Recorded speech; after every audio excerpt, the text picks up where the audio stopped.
lo que podría dar relevancia con respecto a la escritura y a la obra de Juan, por un lado, la maestría en el manejo de los elementos clásicos del cuento. O sea, me parece que primero es un gran cuentista, un cuentista que tiene un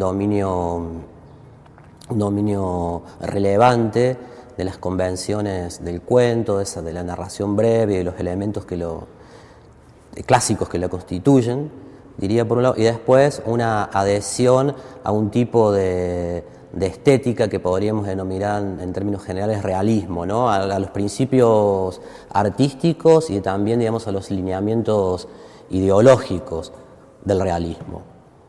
Y eso se pone de relevancia, se manifiesta, mejor dicho, con claridad en los cuentos, obviamente, pero también y sobre todo en sus novelas. Si bien Juan escribió alrededor, en este momento, 10 libros de cuentos, te diría también, hizo 2 novelas, una que se llama Los Esperanzados, de 1956, y una novela que se publicó en el 2003, que se llama Urdimbre y que constituye su último libro, ¿no? Con respecto a la cuentística de Juan, a mí lo que me llama la atención, destacaría, además de cierta temática, como dijimos, de denuncia, de testimonio social, por un lado hay como una exploración de la forma del cuento, en el sentido que él parte de esas estructuras, como diríamos, más básicas, en el sentido de las convenciones clásicas, repito, del cuento, y luego va con el correr de sus libros, lo que consigue es, digamos, experimentar sobre esas formas, o sea, abrir la forma del cuento, o sea, hacerla más flexible, más plástica, a través de, por ejemplo, de narrar historias paralelas de un modo simultáneo, de modificar la cronología, de alterar los puntos de vista en un mismo texto, de usar diferentes narradores, de explorar también zonas más subjetivas, más íntimas y problemáticas de los personajes, vinculadas con los recuerdos, vinculadas con cierta dimensión onírica, con ciertos terrores. Eso, por ejemplo, está mi criterio, muy bien se nota mucho en naturalmente Satanás, su último libro de cuentos.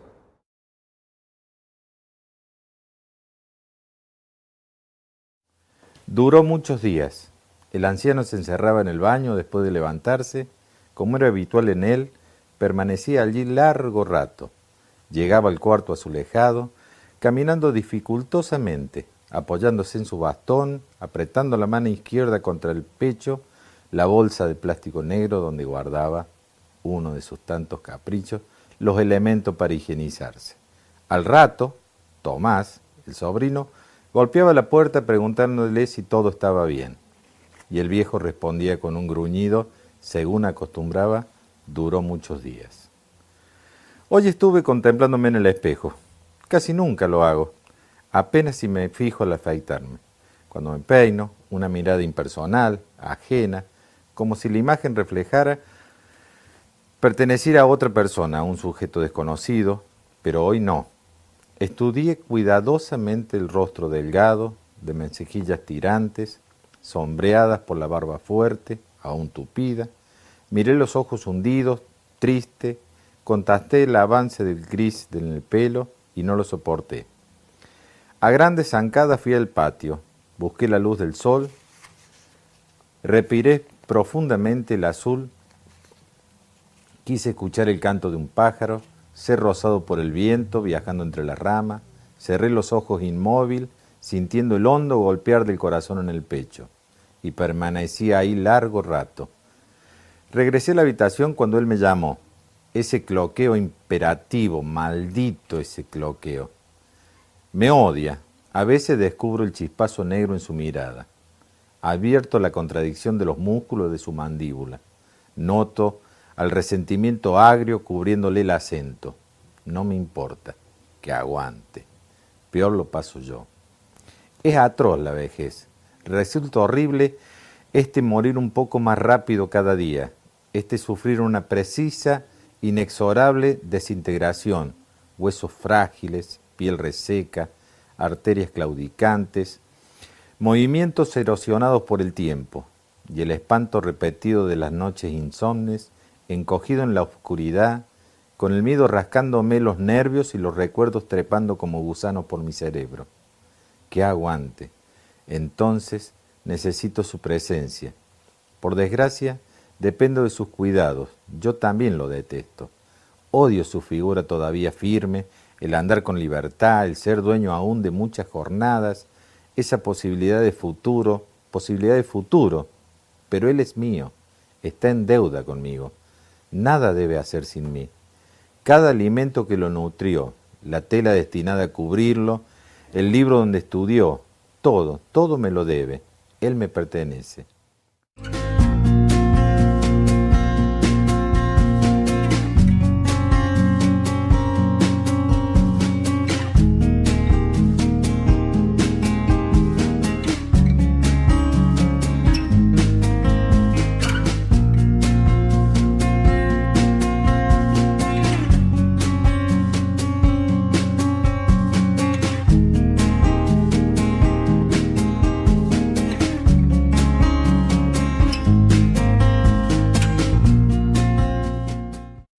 La literatura no es un panfleto, eso está en claro en Floriani. De hecho, se dedicó toda su vida, durante 60 años promedio de su vida, a escribir cuentos principalmente, y muchos cuentos, cuando a partir de, digamos, que empieza ese periodo de experimentación, entre comillas, ¿no? Hay mucha metanarrativa, como se decía antes, metaficción, o sea, reflexiones acerca de en qué consiste escribir, cuál es la función social de la literatura, para qué sirve. Eso está en sus novelas y también en sus cuentos. La problemática del escritor mismo, el sentido de la práctica artística está tematizado, está problematizado en sus escritos, mejor dicho, en sus narraciones. Entonces es la ficción, que tiene esas convenciones propias, etcétera, como dije recién, es un instrumento heurístico, es una herramienta para el conocimiento de la realidad, pero en lo complejo que tiene la realidad, no en su apariencia, ¿no? De un instrumento cognitivo que permite una transformación crítica y una modificación de las estructuras sociales, penetrando, digamos, las manifestaciones más evidentes, más obvias, más aparienciales de lo real. O sea, está esa idea muy realista, yo digo, de raigambre lukáciana, ¿no? Que piensa Georgi Lukács, un gran teórico del realismo, ¿no? En el sentido de que hay una aspiración a una totalidad. La realidad puede modificarse si uno la comprende, la tenemos que comprender en tanto que una totalidad de elementos contradictorios, pero una totalidad. Entonces lo que se busca a través, y esto está bien, el espacio de la novela parece más propicio para eso, y eso se nota bien, digamos, en sus textos narrativos, incluso, en sus textos narrativos más largos, es decir, en sus novelas. Y eso creo que está muy claro en Urdimbre, ¿no es cierto?, que es un texto que trata así, de una manera, se hace cargo con urgencia de la crisis del 2001, para decirlo así, y entonces cuando el tejido social parece completamente fragmentado, se cuentan un pulular de historias singulares que sin embargo aspiran a una explicación de conjunto. Y eso está muy, en doble sentido, muy lúcidamente plasmado y logrado artísticamente en esa novela, ¿no? Una novela que quiere ser en ese sentido el primer texto de la literatura argentina, sin exagerar, que se ocupó de ese asunto, ¿no? Porque es un texto escrito sobre la marcha, ¿no? Y también incluye, porque ciertos elementos, como te decía recién, autorreflexivos, porque un subtema, yo creo que en la literatura de Floriani, sobre todo a partir de su tercer libro de cuentos, de Fervores y Ausencias, es la idea esta de los dilemas que se le plantean al escritor entre dedicarse puramente a la escritura, en el sentido, lo podría decir, una tensión entre la autonomía y la independencia de su arte y los requerimientos sociales. Y eso está trabajado literariamente y logrado en su literatura.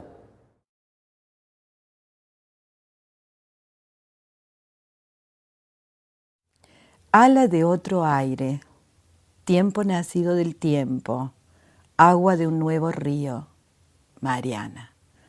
Toco tu abierto perfil, beso la brisa de tu pelo, transito tu breve dulzura, Mariana. Alzo el vuelo de tu pie, rozo la sombra de tu risa, me ronda el rondel de tu gracia, Mariana. Recobro el calor de los días, brota una flor en mis huesos, muere de buena muerte la muerte, Mariana.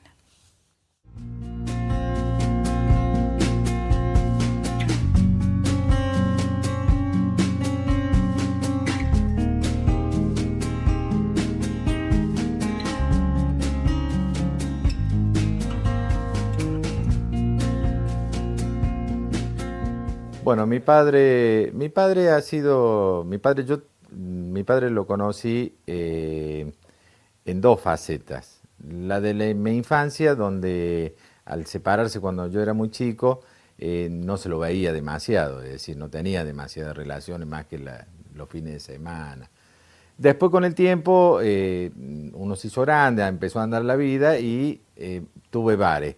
Y él, que era un personaje típico de los bares del Río Cuarto, por supuesto, todos los días a las 6 de la tarde, implacable, había que tener todos sus diarios y se sentaba hasta las 9, 10 de la noche. Y en eso, ahí retomamos el diálogo de padre e hijo y nos hicimos un poco más compañeros. Él era un personaje que le gustaba mucho el chusmerío de Río Cuarto. Él a lo mejor no hablaba mucho en la mesa con la gente, pero sí le interesaba todo lo que pasaba. Así que teníamos largas charlas con él hasta las 9, 9 y media, que lo pasaba a buscar a Susana y se iba para su casa.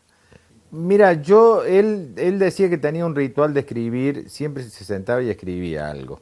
Él escribía, lo dejaba reposar mucho, él era de dejar la obra a lo mejor en un cajón, la retomaba a lo mejor a los 2 o 3 días a la semana o a lo mejor al mes, la volvía a pulir. No era una cosa, el nacimiento de un libro no era algo apurado, es decir, él tenía la inspiración, escribía, descansaba, lo dejaba reposar y después seguramente que él decía que le iba a encontrar otra mirada, entonces volvía a reescribir y volvía a seguir, entonces, pero era un personaje escribiendo, él era muy metódico en ese aspecto. De hecho, en la máquina de escribir de él, cuando él falleció, estaba escribiendo sobre él había estado en un geriátrico. Entonces estaba escribiendo y su frase que había puesto que en este depósito de viejo, y ahí terminaba, no la terminó nunca. Él era un apasionado y siempre fue un militante convencido. Cuando cayó la Unión Soviética, él estuvo a punto de suicidarse. Fue tal el derrumbe que vivió sobre eso que había sido su andamiaje ideológico de la vida, que fue un golpe terrible. El papi ahí tuvo una depresión muy grande y él me confesó un día que había estado a punto del suicidio. Fue muy fuerte para el viejo. Siempre fue un hombre muy coherente. Una de las cosas que me acercó o que me marcó fue con el tema de la coherencia. Él siempre decía, hay que ser coherente, la palabra. Viste que los padres por ahí te marcan con palabras. Bueno, mi papá me marcó a mí con la palabra coherencia. Y era algo que él tenía.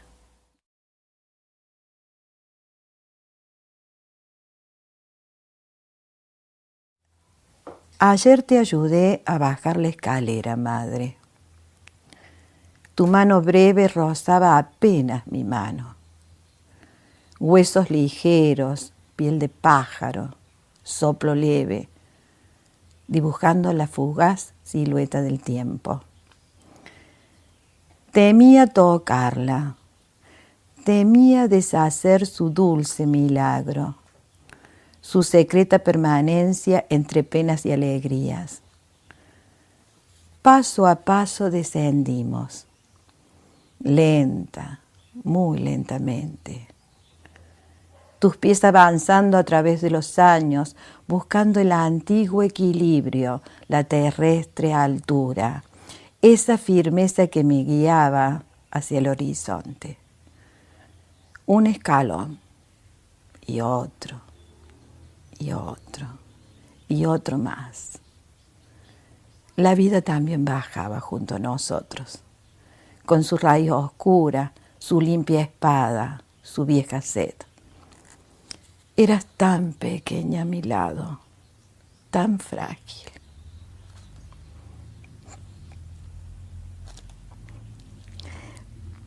Perfume tenue, ala plegándose, ademán tímido, acento buscando aún las tibias palabras, aquellas ocultas en un rincón del pasado. Ayer te ayudé a bajar la escalera, madre. Desde el aire, mi niñez nos miraba.